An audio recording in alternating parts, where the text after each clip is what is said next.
বাজার ঊর্ধ্বমুখী সব ধরনের মাংসের দাম সপ্তাহ ব্যবধানে কেজিতে ২০ টাকা বেড়েছে ব্রয়লার মুরগির। বাড়ছে সোনালী ও দেশি মুরগির দামও, পাশাপাশি গরু ও খাসির মাংসের দামও আগের তুলনায় বেড়েছে। শবে বরাত ও রমজানকে সামনে রেখে দাম বাড়ানো হচ্ছে বলে অভিযোগ ক্রেতাদের। চারদিকে চলছে নির্বাচনী প্রচারণা, সবার নজর এখন নির্বাচনে।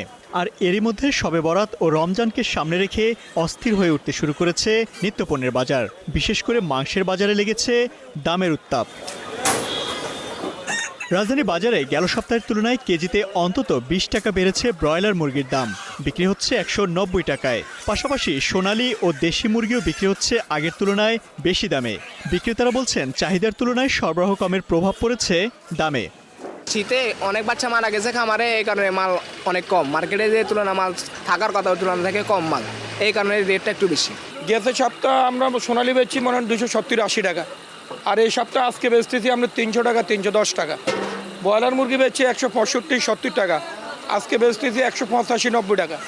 তবে ক্রেতাদের অভিযোগ, শবে বরাত ও রমজানকে সামনে রেখে এখনই নানা অজুহাতে দাম বাড়াচ্ছেন বিক্রেতারা।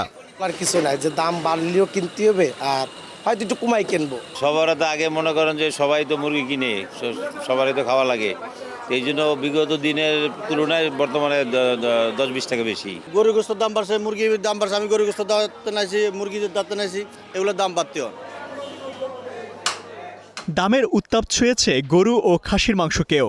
গেল সপ্তাহের তুলনায় খাসির মাংসের দাম বেড়েছে অন্তত কেজিতে ৫০ টাকা।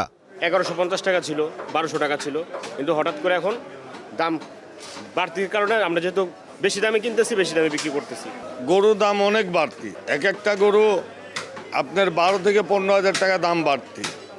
আর আমরা দাম বাড়তি দিয়ে আনতেছি, তারপরে দাম বাড়তি দিয়ে বেচতে পারতেছি না। রমজানকে সামনে রেখে নিত্যপণ্যের বাজার নিয়ন্ত্রণে নিয়মিত বাজার মনিটরিংয়ের তাগিদ ক্রেতাদের। Imtiaz Ahmed, star news, Dhaka.